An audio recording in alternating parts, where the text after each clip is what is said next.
afternoon, everybody, or early evening. So this week I'm going to talk to you about innovation and creativity.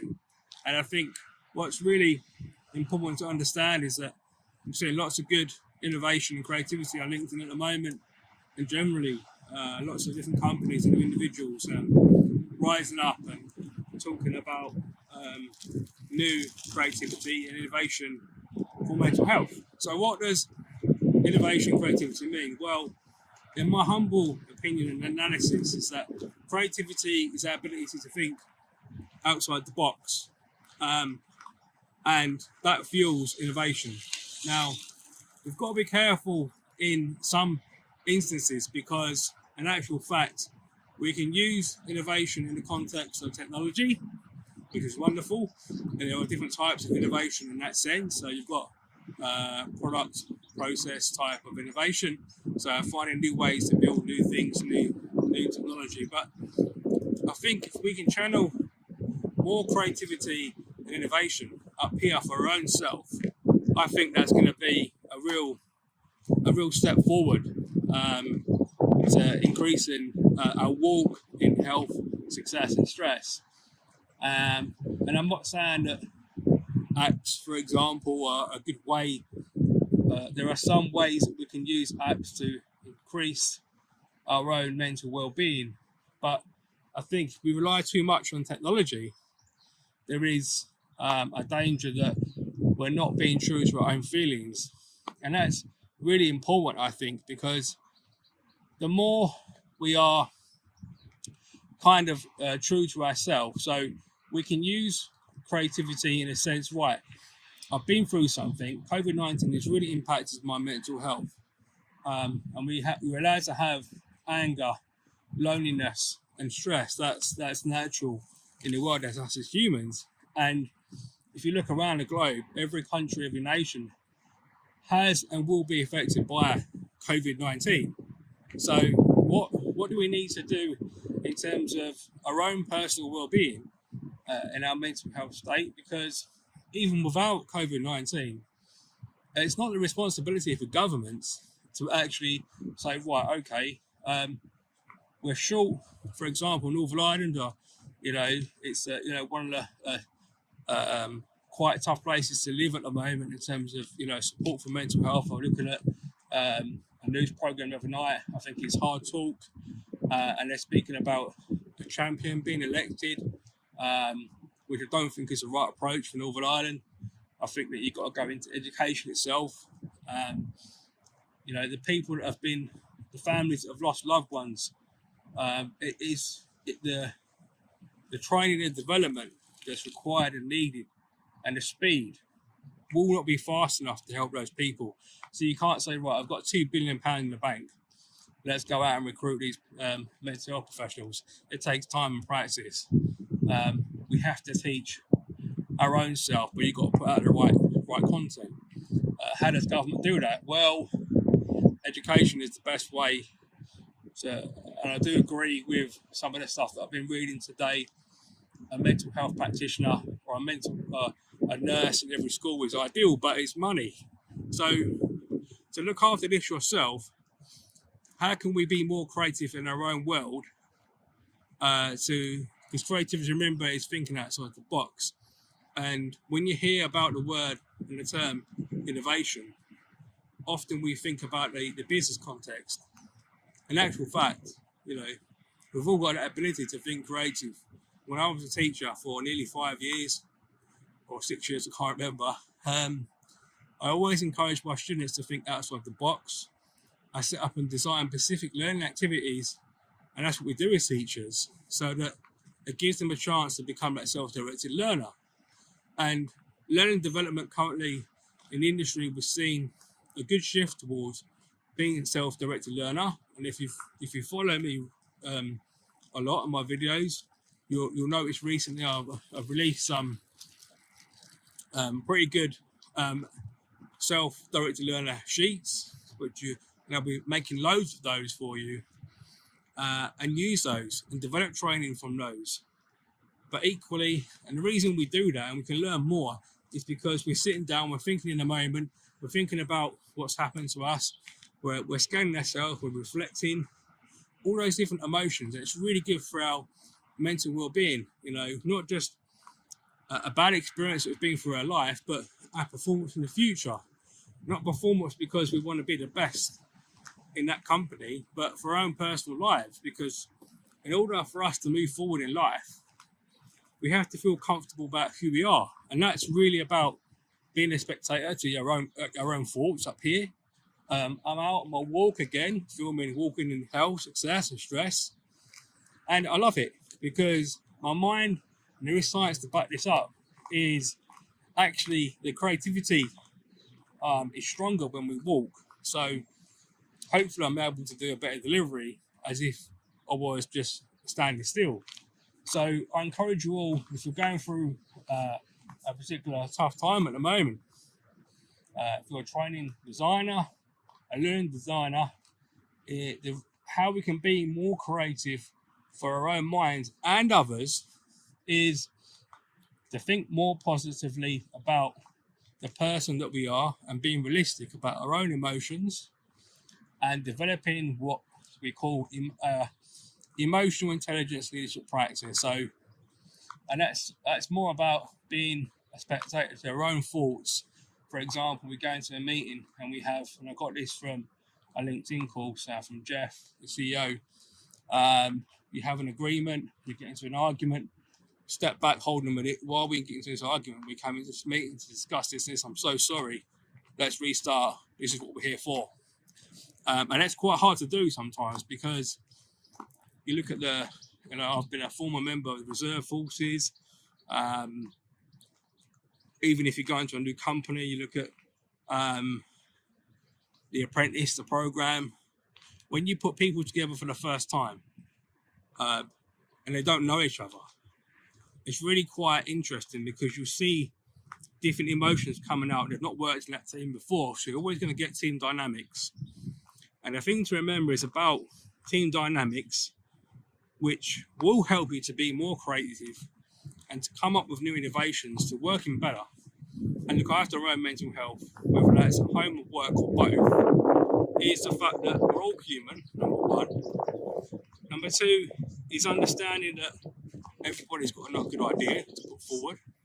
I know it might sound basic, but this stuff does really work, especially if we go back to basics, that there's no bad idea. So encouraging people to step forward and create ideas themselves, whether it's in the workplace or in their families and our children.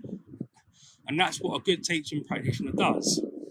We are able to set up a specific learning design to create a kind of stimulus of a get-go that somebody in that particular, on that table, is going to create a new innovative idea that will help them in the future. So if I set up a learning exercise where I'm asking people to work in a team, solve a problem, as in a work situation, it will get good results for them. I can observe that, give them feedback. So feedback conversations are really important.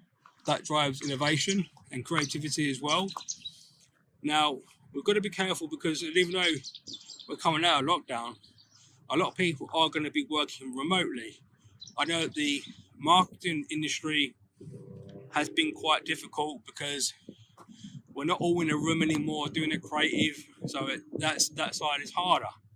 But having a feeling that we're connected to people is really important. So what we can do is to increase our creative and innovation ideas is that we can actually say, right, okay, how can we make our employees feel more connected? Yeah, and it's not Zoom calls, believe you me, because the science of it is, the real science is that there is actual Zoom fatigue. So because the reason it happens, if you've got 6 people, 8 people, 10 people, I can't remember how many people you can get on maximum on a Zoom call on the screen, but the brain actually is concentrating heavily because we're watching yourself on the screen and other people, and the brain concentrates more, so it's more tiring up here, and there's science to back that up. So my advice is we need to go back slightly back to the old days of conference calls. So companies out there that are developing apps at the moment, they're good to a certain degree. They're not going to fix mental health. It's just human attention. If I'm feeling low and down, I'm not going to pick up an app and look into it. It depends on the content. It won't solve your mental health. It's about you as a person, your skill set. How do you drive yourself out of being lonely? Yes, a lot of it you need to need professional support. But to go back to my conference calls, if we use audio learning as in conference calls, and we can develop more audio type products or build upon what we've done before, but increase that so it's not so tiring, because we know that the podcast industry, for example, has increased massively. And I would argue that there is probably too many podcasts out there, literally. So if we can build up on that technology so that we're, instead of doing Zoom calls for training development, we're actually using the power of audio learning, as in we speak to our employees through a conference call in a different format. Okay. I know that, back in the day when I was in Curry's, area managers and managers would argue that people just talk over themselves, or over people, sorry. And I would say, look, audio is less tiring. It's a multi-skilling learning design, and Zoom calls are okay. But if you're developing new products, the idea is, and I've looked at a recent article or some research, is to squash down the screen. So I'm watching you right now. You're looking at me. That's your attention span. That's, you're concentrating.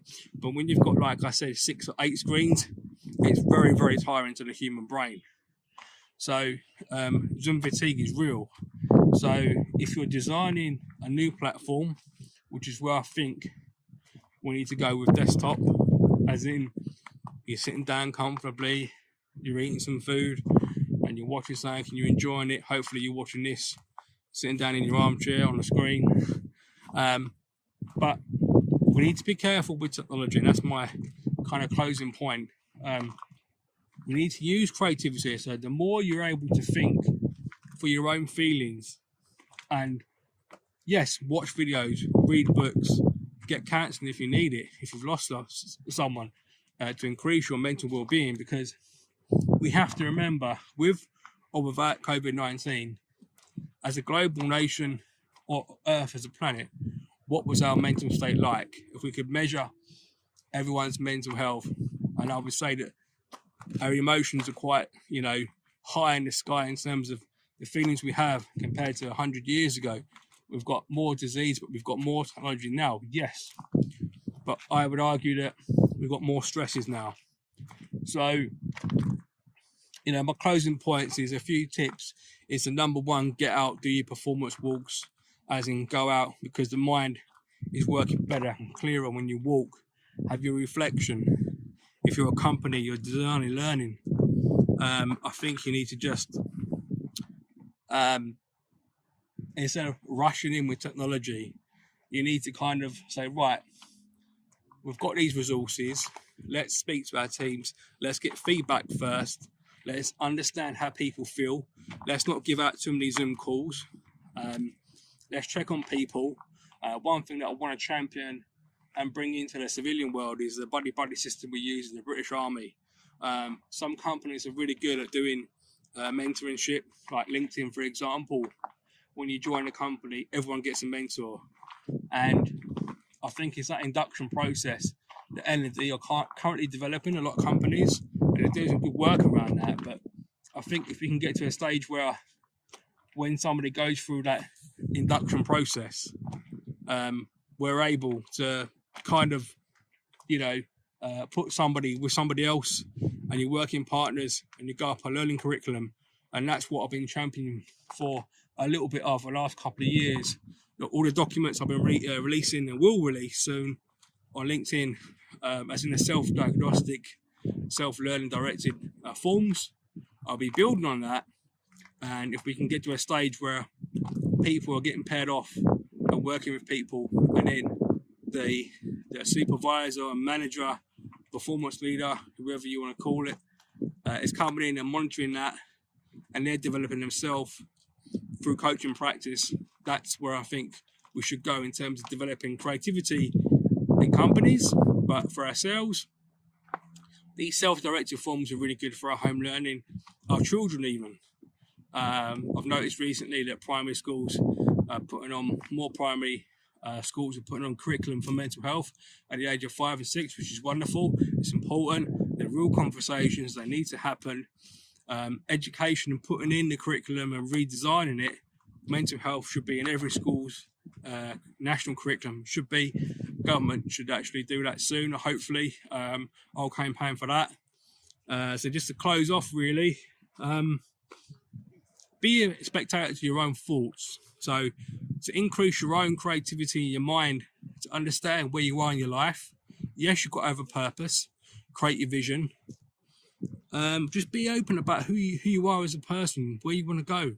Make a plan, goal setting, not too many targets, be realistic, be true to yourself, help other people. And the more that you help other people, we know that through endorphin, that chemical that releases, we're happier, okay? Doesn't mean life's going to be a breeze. As we know, COVID-19 has affected many, many lives.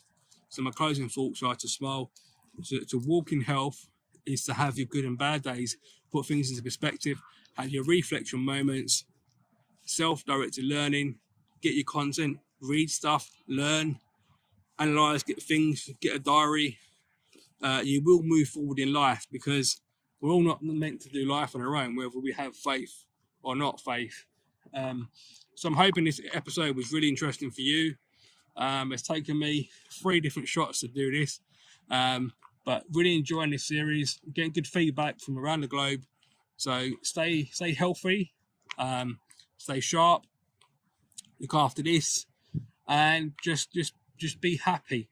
You've got to be realistic. COVID-19, there's lots of things being drawn out, and focus on yourself, in your mind first, to be fit, and then you can help other people. I'm Stephen Fahey, founder of Learning for You, Walking in Health, Success and Stress, episode 29. I love you all. Thank you, LinkedIn people, for liking my content, and hopefully we can help work together and help global mental well-being around the globe. Thank you so much. Take care.